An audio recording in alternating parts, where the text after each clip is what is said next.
Let's talk about some scary documentaries that started off normally, but something happened in the recording process that changed the entire dynamic of the project. Instead of calling off the movie, these filmmakers just rolled with the punches, and because of that, we were given something entirely different and a lot scarier.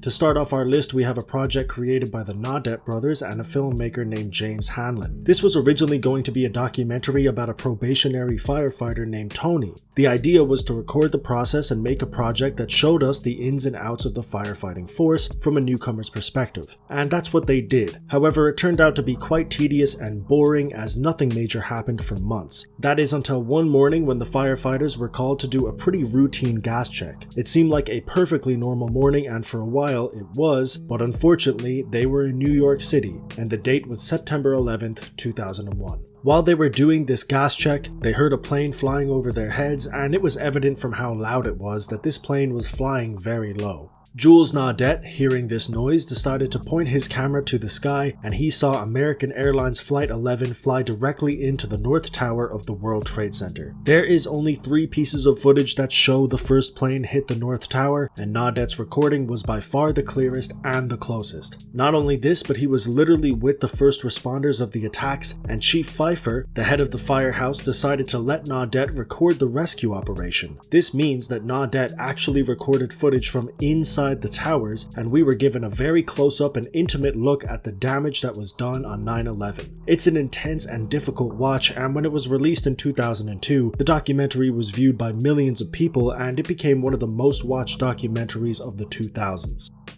The next documentary is Capturing the Friedmans, directed by Andrew Zachary and released in 2003. Zachary originally set out to create a short film about clowns around New York City. One of the clowns was named Silly Billy, and he was portrayed by David Friedman. After Zachary did some background research on Friedman, he found out that his brother and his father, Jesse and Arnold Friedman, had pled guilty to child sexual abuse, and also that they had an archive of home movies that showed us an up-and-close personal perspective of a family that was falling apart at the seams. Zachary interviewed the victims, the Friedman family, and the people who grew up around this household, and although they are quite normal on the surface, it's clear that there are a lot of skeletons in their closet, potentially even ones that we don't know about. Arnold Friedman ended up going to prison, and he took his own life in 1993. He left a $250,000 life insurance benefit to Jesse, who was released in 2001, and since this documentary was released, there have been quite a few question marks with regards to Jesse's case. Although it appears that Arnold Friedman's case is a bit more cut and dry with regards to his conviction, Jesse Friedman's case appears to be more convoluted, and it's entirely possible that we don't have the full story. Since his release, multiple different victims have come out to say that they were coerced into including Jesse in their statement, when it was actually just Arnold Friedman that abused them. Jesse himself is currently in the grueling process of reopening the case, and he is fighting to have his record expunged and his conviction overturned. Whether or not that happens is yet to be seen, but if you watch this documentary, I also recommend that you follow through with your own research in order to get the full story when it comes to the Friedman family.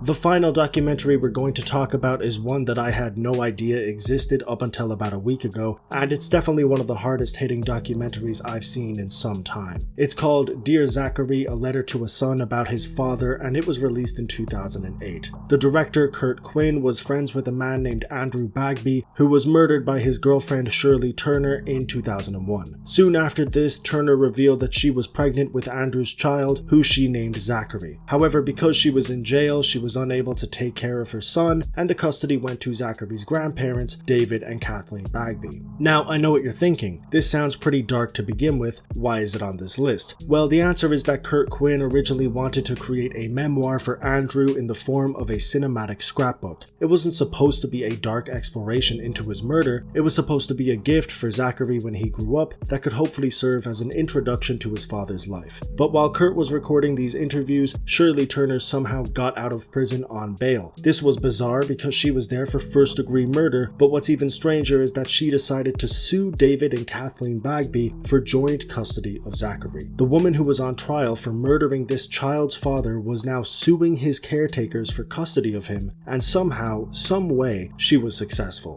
Well, as you can imagine, putting this baby in the hands of a reckless, mentally unstable murderer did not end well, and on the 18th of August 2008, Shirley Turner strapped Zachary to her chest chest and jumped into the Atlantic Ocean, killing both her and her son, who had just turned 1. This documentary tells us that story, and interestingly, it's still done as a letter to Zachary, with Kurt Quinn's narration being aimed directly at Zachary while he tries to explain how this could possibly have happened. It is a tragic tale, and it's an utter disgrace that this happened. It truly highlights one of the worst examples of the so-called justice system, and because of how harrowing and depressing this story is, it's very difficult to watch, but it is a very solid documentary, and it is one that I do recommend.